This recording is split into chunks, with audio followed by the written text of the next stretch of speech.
Hello everyone, I'm Daz and welcome to American Civil War and UK History. This presentation is available as a video on our YouTube channel or as a podcast from wherever you get your podcast from. And if you're watching on YouTube, remember to hit the subscribe button and give us a big thumbs up. And to keep up to date with everything American Civil War and UK history, check out our website where you'll find blog posts, podcasts and links to all of our social media pages. The link is available in the podcast description. And joining me today is Programme Director of Chalke History Festival, Laura Bailey. Welcome, Laura.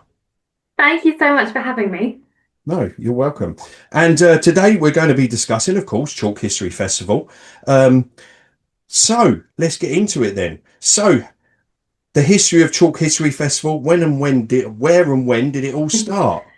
So it's been going for over 10 years now. It started back in 2011 and it really started as quite a small event, just a fundraiser for the local cricket club, set up by James Holland and James Heneage, really with the purpose of promoting the understanding of history across all ages, all audiences.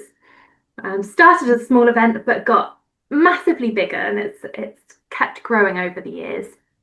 And now it's a full week-long 7-day event that takes place in Broad Chalke, so just near Salisbury in beautiful Wiltshire countryside.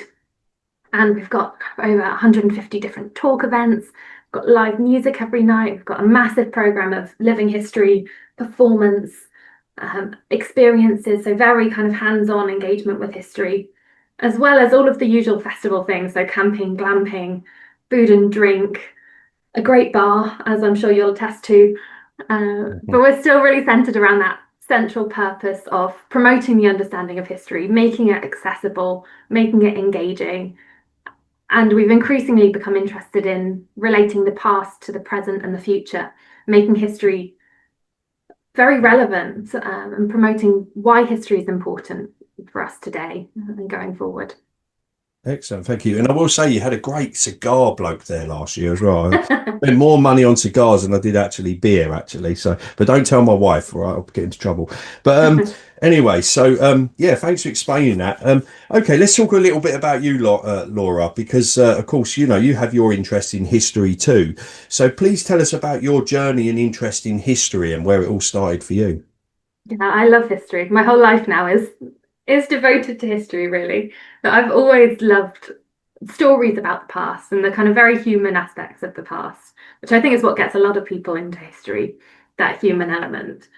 So I always used to love reading things like the Roman Mysteries by Caroline Lawrence, who I met at a festival a few years ago and was very excited by. There was another set of books, the My Story, I think they were called, which were historical novels but told through a diary account. So I used to love reading history books and historical fiction as a child. And I was also very lucky to have parents who were also interested in history, and we went to visit places like Corfe Castle, William the Conqueror's Castle in Falaise in France, and we went to see jousts and to museums and things. So I was really lucky to have that growing up. And my teachers at school were brilliant. They reenacted things and pretended to be hedges and all that kind of fun stuff. And then I went to uni, studied history and French, and went on to do a PhD at Cambridge in medieval history. So very much inspired by my supervisor, Alice Taylor, who is an absolutely brilliant, passionate medieval historian specialising in Scottish history. And I went on to look at representations of landscape in Old French literature from the 12th and 13th centuries. So thinking about how we can use literature as a way of understanding people's knowledge of the world, how they experienced it, what they thought about places, and using literary texts as a window into that. So I'm very lucky now to have my day job as looking at history programming and working with loads of amazing living history groups, historians, speakers, heritage organisations. And I'm very fortunate and happy about that. Excellent, thank you. Yeah, so okay, let's talk about when you first experienced Chalke History Festival. What was that like for you, and when did you actually first experience it? Did you experience it as a volunteer, or did you go there as a, just General punter? punter? Yeah. Yeah. So I went, I think it was 2020, 2012, I think, the second year of the festival. I went to see a talk. Our history teacher had said, "Oh, there's this new festival going on. Why don't you go and see this talk because it's related to what we're studying?" Obviously, I was the only one in the class who went. I was the only really geeky one who went in their summer holidays to see this. I saw the talk, saw there were a load of volunteers helping out with the talks, and thought I'd love to do that.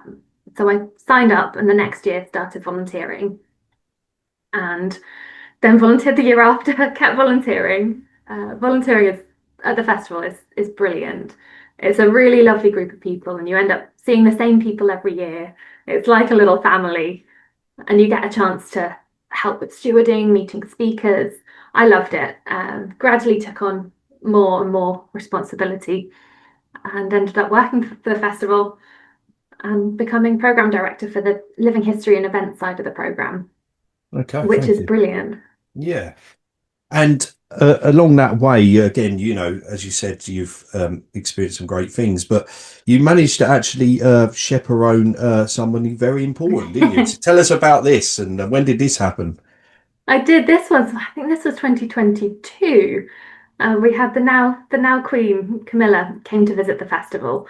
She was launching her reading room, which was a kind of reading group, and she came to visit. And we gave her a brilliant tour around the living history of the site.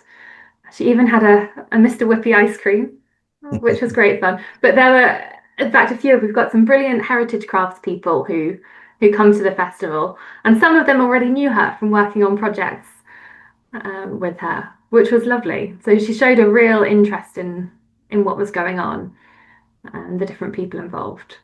And we had sunshine, which was great. Which always helps, yeah. It does, And definitely. and so did she show a real interest in history in general then, did she? Did she say that, did she have a favourite period, or did she mention that? No, I don't think she did, but she definitely showed a real interest in talking to the living historians who were demonstrating things and actually seeing things in practice. I think she enjoyed. So it was really a privilege to have her there Mhm. and have her there enjoying and being willing to actually engage with what was going on rather than just a flying visit. Now, as well as obviously, planning these events, you do you also take part in the talks as well? Is that right? So, tell us about, so I think this is from last year, I believe. Is it? Is that right? So, Yeah, I think this is last year, and I've done a fair bit of chairing panels and interviewing people, which I really love doing. And this was last year part of our Young Historians program on the Friday with Rachel Cockrell and Honor Cargill Martin, who are two brilliant up and coming historians who both had books out last year. And I think we were talking about, it was a panel discussing how we go about researching history, what it is kind of historical sleuthing in the archives. And we all work on different periods of history. Honor works on much earlier ancient history, classical history. Um, Rachel works on more modern kind of 20th century history, and I work on 12th and 13th century history. So we're all dealing with different periods, different sources. So we were discussing how you go about accessing those sources. How do you pull out the stories and the different voices? How do you frame the narratives? All of that, which was great fun.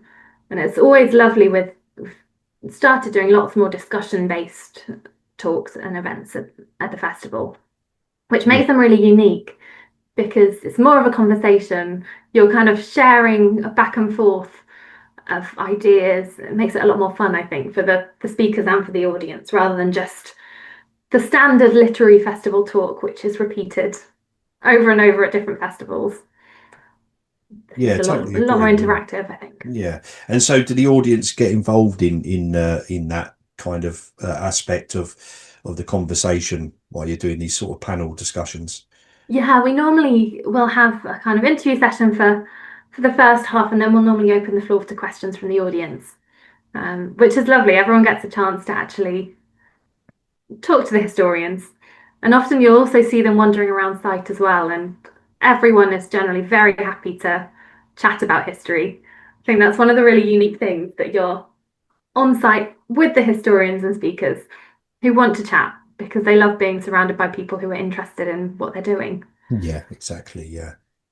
Okay, so let's talk about what goes on behind the scenes because again, we all turn up, once a year, but this goes on for 12 months, doesn't it? The planning. So is it Yeah. literally the minute the doors shut on the Sunday, is it right, let's think about next year, or is it even thought about before you finish the festival?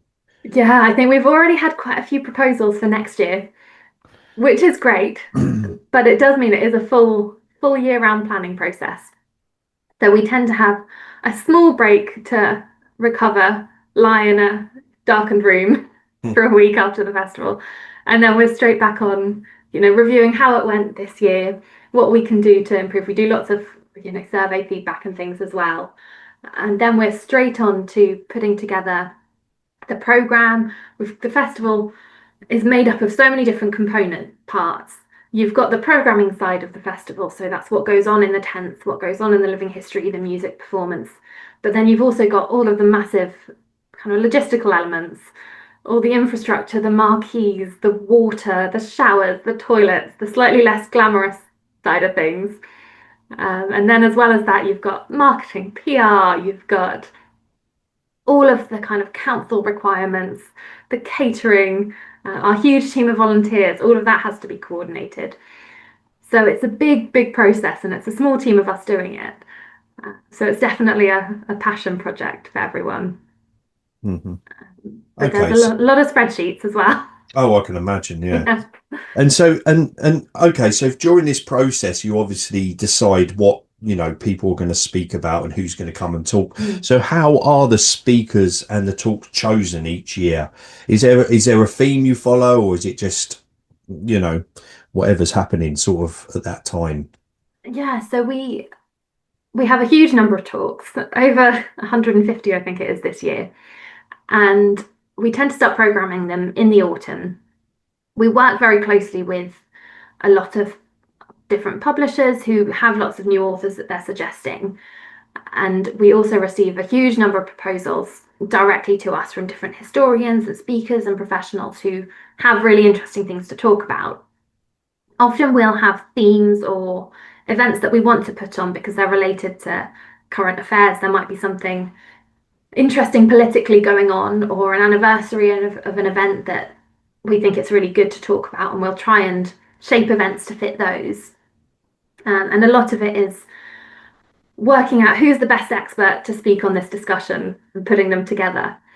So it's a real multi-layered process of getting proposals in, finding speakers who we think are the best experts. My colleague Charlotte, who is program director for the talks side of the program, does a huge amount of work speaking to different historians, listening to different events, reading a huge amount of new books coming out as well.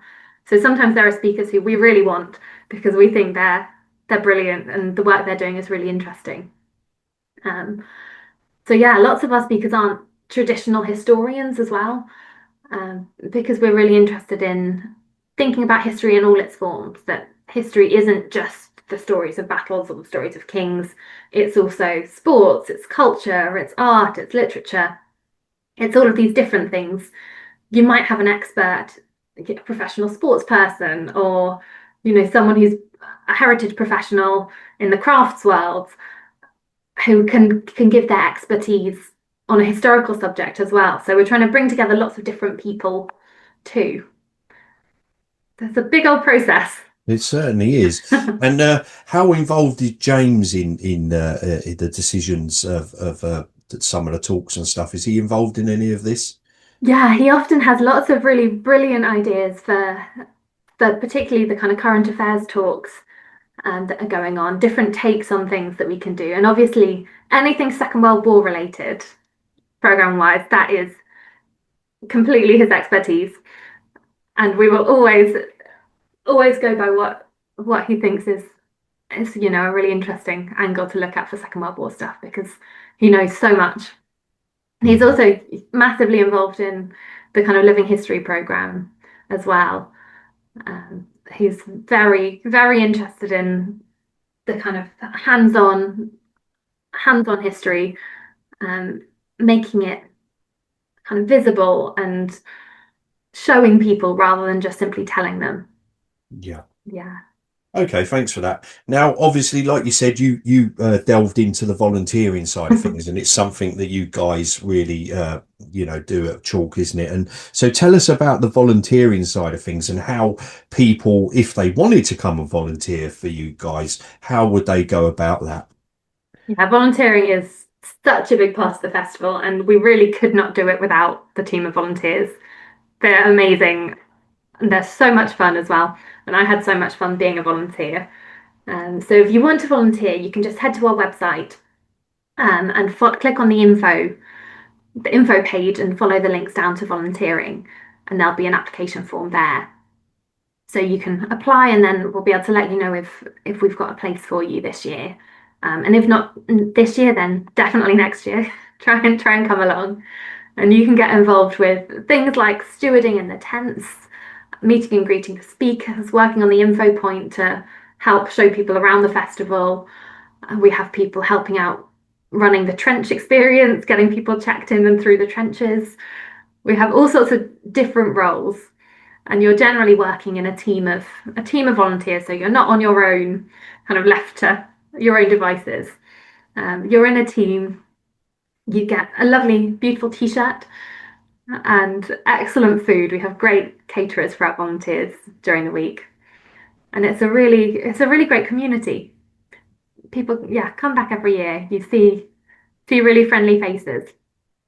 So I loved volunteering. Yeah, so stay on site and everything like that as well, do they, the volunteers? Yeah, a lot of people camp. So we've got our campsite, which it is a bit of a walk up the hill, but you get It wonderful is a views. walk, I can tell you that, especially when you've had a few beers. But you can pause on the way and look at the stars. Well, you get to look back down at the camp as well, which is just Yeah, amazing at night, you know? yeah, it looks amazing with the festoon lighting as well. And Yeah. in the morning when you wake up and it's Oh, it's beautiful. It's a yeah, beautiful looking view. out Yeah. looking out over the wildflowers, and no, I love it. And there are hopefully working hot showers and toilets. Yeah, So no, I yeah, mean, yeah, facilities were amazing. That's all I'm going to say. that's good. I camped last year and I'm just going to say, yeah, it was amazing. Um, yeah, definitely. Okay, so again, um, do you have a set amount of places for volunteers? Yeah, so we have, I think we might almost be reaching capacity for this year. But there are generally, I'm not sure off the top of my head how many we've got. It's over 100, definitely. But we have a kind of set number of roles on each team at the festival. So you have a certain number working in each tent and across the different activities. So it might be if you don't get a place immediately, you might be put on a waiting list in case someone drops out. Um, but it's a big team, a very big team. Yeah, and so do you get many people that come back every year? And so I suppose you get to know each other, and you know, Yeah, is it sort of that community? yeah, definitely. There are people who I've been volunteering with since must be 2013, I think, who are still there volunteering, which is lovely. It's really nice, and you see how people develop over the years, and you kind of, it's one of those things where you haven't seen them all year. You see them at the festival, and it's just like nothing's changed. You're, Yeah, yeah, you're fantastic. back with the festival crew, which is great fun. Yeah. Okay. Cool. Okay. So you have mentioned obviously living history, but you also have heritage stands and retail stalls and everything like that. So just tell us about how the process of applying to be able to, do living history or display or have a retail stand. How does that work? Yeah, so we tend to start programming all of this in the autumn. So the best thing to do is get in touch with us at program@chalkfestival.com, which is our programming contact email, with a description of what you wanted to do. And then we get in a huge number of different options of things that we could have at the festival. And often each year we might be working on a different projects, different areas that we might not have had in previous years. So this year we've got a big Neolithic Bronze Age area of the festival for the first time. We've got a big horse arena. We've got a a guillotine which is being reconstructed. Slightly terrifying. Oh, wow, that sounds interesting. Yeah. Yeah, so this means that obviously, unfortunately, we can't accept everyone's proposal. And what we're really looking for are things that are very historically rigorous, clearly, well researched, accurate in representation. The really kind of the best of the best living history is what we're looking for. But also, it's things that are innovative and asking new questions and asking kind of interesting historical questions. So we're really interested in how living history can be used to investigate the past rather than just represent it. So all of those elements of experimental archaeology, um, and living history, that's key for us, as well as just making it accessible and hands-on and engaging. Yeah. So that's what we're looking for from the kind of living history side of things. And it's really the same for heritage organisations as well. We've got quite a limited amount of space for having heritage stands at the festival, um, just because we can't cover the whole of Wiltshire with the festival and extend into all the fields. But again, we're really looking for things that are interactive and engaging for schools and families, particularly. And Yeah. again, people can just get in touch via the email address. But retail stands, we've got a specific application form that people can head to the website and apply via that. And same for food traders too. And you had some great food traders there last year. I will say that. That's some Yeah, great food. it's crucial, I think. You have a day of Yeah. listening to talks, wandering around living history, and then you need a yeah, really Yeah. nice food Some selection. comfort food. Yeah. Yeah, sit in the sun, Yeah. enjoy a pizza or a burger and Yeah. a glass of rosé is the done thing at the festival, I think. Yeah, definitely. Now, what I really love about Chalke History Festival is the 3 days that you set aside for schools. So just want you to tell us a little bit about that. It's really great as well because you know getting engaging with younger people, and hopefully some of these schools that attend, there'll be somebody within one of those classes where the spark goes off like it did for me and you, and of course they're the future. So tell us about what goes into that and how schools can apply to, or do they apply? How does that work? Yeah, so the schools festival is like 100% at the heart of what we're doing, and I think we all feel really passionate about it. It is this inspiring new lovers of history and promoting history to this wider and younger audience. So we run the schools festival, on Monday for younger students, so that's years 6, 7, 8, and 9. Tuesday for older students, so that's 10, 11, and 12, and kind of going into A level. And then on the Wednesday, we run Ascend Day. So this is designed to be more inclusive, accessible, a little bit quieter, lower stimulation as well, and easily accessible, for those with special educational needs. So on those days, we offer a big curriculum based programme of talks on the Monday and Tuesday. So these are things that are really linked with what the students are learning, hopefully helping bring it to life for them in a way that you can't just through textbooks. And you get some really, really great speakers who are experts in what they do, and the students probably wouldn't get a chance to see them anywhere else. And alongside this, we've got all of our living history on site that students can wander around, doing hands-on activities. We've got things like Tudor pie making, so making and designing pie lids for Tudor pies. We've got a chance to have a go at SOE training. So all of these very hands-on activities they get to do as well, which is really it just brings it to life. It makes it so much more colourful than when you're sat at a desk. So the schools festival is open to any schools, and they can just head to the website and book in. So we don't schools don't have to apply for it. They can just go ahead and book. And Yeah. we completely appreciate that for some schools, funding for school trips is very tricky. So one of the things that we do as part of our charitable aims is help with funding for schools transport as well. So we've helped numerous schools with paying for their coaches to get to the festival too. So we're really keen on trying to break down those barriers for them. Yeah. I don't know about you, Laura, but I'm a little bit jealous that this wasn't around when I was a kid. I know. There you go. I know. Yeah. It's one of my absolute favorite bits of the festival. Yeah. Is when you see the kids actually doing things and getting excited by Well, that's stuff what that they kids haven't seen do. They like to before. do stuff. They Yeah, don't want to just sit and stare at a textbook. So again, bringing them along and getting to yeah, engage with living history, and again, they might not necessarily do that, but you're giving somebody hopefully that spark that will then hopefully, you know, they'll go on to have a career in history. yeah. And it's often the kids who might not enjoy learning in the traditional, sit down and read a book and write notes on it in that kind of style. But when they're actually learning through doing and seeing and smelling things and touching things, it And just making a brings it to mess when they're life. making a pie. Yeah. Yeah, exactly. I Exactly. love it. Yeah, It's fantastic. yeah, so much fun. Okay, so let's talk about your social media team because you've got a great social media team and good social media presence on Instagram and Facebook. Yeah, tell us about them and how hard them guys work because I know they go around during the festival as well, and Yeah. I saw them last year and they worked their socks off. Yeah, festival is a massively busy week for them. So we've got the brilliant Ros and Corrie who head up our social media.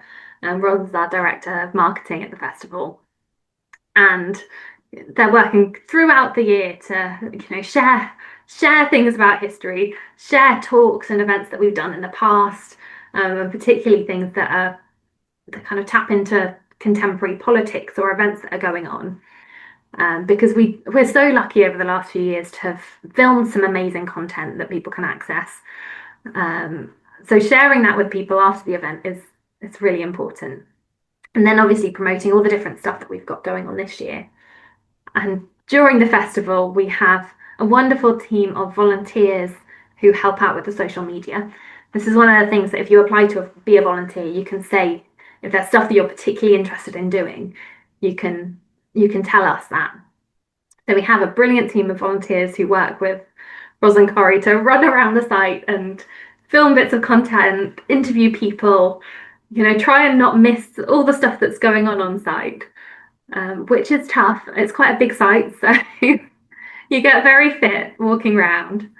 Um, but they do a brilliant job, and all of our participants are really keen to share their knowledge and share what they're doing. Uh, so we get some amazing photos, and you see things like a First World War soldier at the bar with a cavalier, or all of these great fun things that you would only see at Chalk. Yeah, I will say, as a reenactor myself and go to multiple period events, that is something that I can never get over is going to the bathroom and standing next to all sorts of different costumes and that. Yeah. Yeah, it's So, brilliant. yeah. Anyway, yeah, one thing again I really love about you guys at Chalk is you give younger people that opportunity to have their voice heard. And it's again the same this year. And so tell us about how you go about finding these people to obviously firstly attend a festival, but also get involved, I think it's fantastic. Yeah, Charlotte and I are so happy that we've been able to develop this side of the program. So this year we've got Chalk Introduces, which is a whole weekend of talks from up and coming historians, authors, heritage professionals, people working in the kind of history sphere. So all sorts of people working in curating, writing on particular periods of history, working in social media content, all sorts. Last year we started with our Young Historians program, and we've just made this even bigger this year, which we absolutely love. We've worked with some brilliant people like History with Jackson, who produces podcasts, and also is a history teacher and an expert. And he's got a brilliant kind of network of people and suggestions for content. And with Alice Loxton as well, who's a historian and content creator. So we've got some really great experts in this field who know some really great people. So Charlotte and I trawl through trawl through a huge number of different books, articles, looking for people who've got interesting things to say, who are maybe early career historians who are just starting out, who might have published their first book, or who might be, working for a really interesting heritage organisation and would be experts to talk about their subject. So we're really looking for the kind of fresh perspectives on things, new voices, providing a platform for these up and coming historians, the future of our history really. And we're really excited to be able to collaborate with them as well, um, and get their input and what they think would make history engaging and accessible and relevant as well. These are the people who we want to be speaking at the festival and coming to the festival as well. I think it makes it a lot more kind of inspiring for younger audience as well, seeing younger historians speaking. If you're a student thinking I want to work in history, and you see someone who's not that far off your own age or stage in your career, it makes it so much more accessible, I think. Yeah, 100%.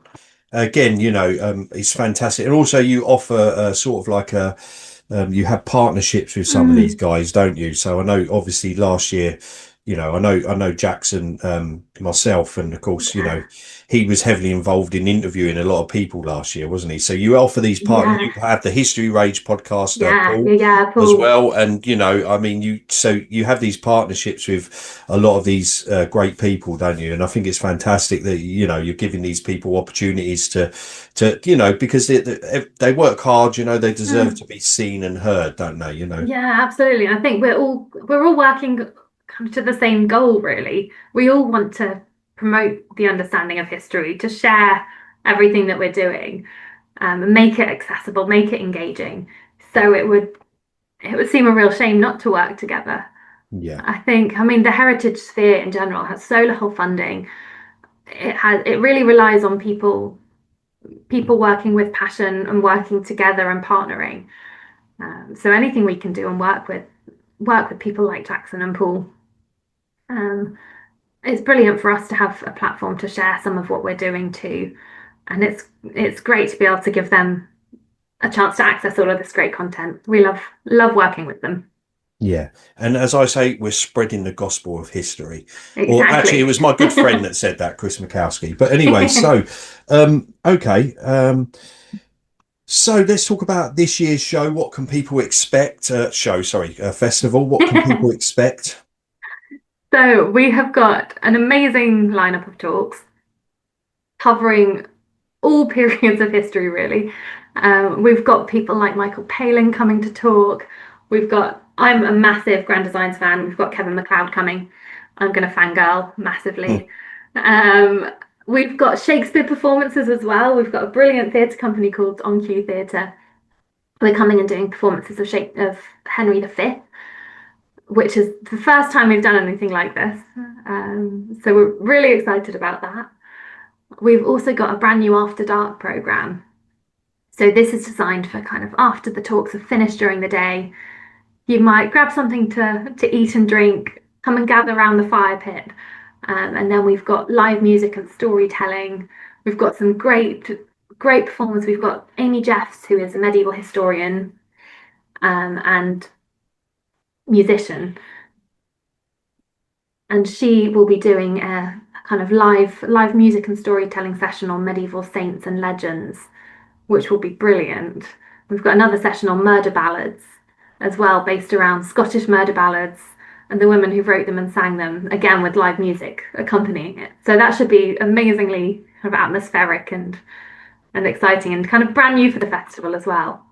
Yeah, and again, gathering round the fire. Again, with my 3 days there last year, gathering round the fire pit in the evening was so cool. I mean, the conversations that I had Yeah, were amazing, it's and the kind of people you meet is just fantastic, yeah, and it's nowhere else do you get such a brilliant mix of experts and people who are interested in different things. no, 100%. And so, if you did want to attend Chalke History Festival, how do you go about that, Laura? Yeah, please do come along. So if you just head to our website, and click on book now, and you'll be able to book tickets for the event. For this year, we've changed our ticketing structure. So when you buy a ticket to come to the event, you've got access to all of the talks, all included in your ticket. So you don't have to buy an extra talk ticket to get into a talks tent. It's much more of the traditional festival style ticket, should make it much easier for everyone. And we've got bigger talks tents this year, plus screens outside the talks tents as well. So you shouldn't be worried about getting a seat at the talk. There's plenty of ways to watch it. And if you are worried, our History Club members can reserve seats in talks as well. So you can guarantee if there's a talk, like the Kevin MacLeod talk for me, that you definitely want to see, you can reserve a seat as well. So have you already reserved your seat for that one? I'm front row. I'm going to be on stage. That's So yeah, fantastic. I think that's so funny. I know. But yeah, Yeah. we do But 7 days. we all have our thing, you know. I mean, I I'm the know. same. I Yeah. have you know, Who's your? mine is Chris Mikowski. He's Mhm. an American Civil War expert and author and stuff. And yeah, I do have a man crush on him. I will admit. He knows it. I've told him, but he said he had a man crush on me too. So you know, we're Perfect. even. Match made in So, heaven. yeah. So yeah. Okay. Last question, and this is an important one. If you could sum up Chalke History Festival, what would you say? So I would say it is the Glastonbury for history lovers, really. It's an amazing, unique event filled with passionate people, amazing talks, brilliant living history, fantastic performance, music. It's really everything you'd want from a summer festival, I think. It's not just for historians. It's for people who are interested in the world, whether that's the world in Neolithic times or today. It's really for everyone, and it's the most beautiful sight as well. As you can tell, I love it. I haven't left. You Back every haven't left. year. No, that's right. You're still there. And again, I'm testament to this, guys. I went there last year for the first time, and these are a couple of all my pictures actually. As you can see, there is a bit of a slope there. That's one side of the slope. Now, this was a picture taken after I'd been to the beer tent, and I got up there and I thought, wow, I've got to take a picture of that because again, it just shows you the atmosphere. It's just such a wonderful, engaging festival, and as Laura said, it's not just about history, but you know, as people, history lovers and history buffs, it's so satisfying. It seriously is. And so, yeah, thank you, Laura, for giving up your time and coming to chat to me today. I will leave a link to Chalke's website in the podcast description, of course. So if you're interested, please go along to Chalke History Festival, do a bit of glamping, bit of camping, and I can say as well, the showers and the toilets were immaculate. So, yeah, go for it. All that is left to say, Laura, is cheers. Thank you so much for chatting to me. I've had a lovely time. I'm looking forward to seeing you at the festival.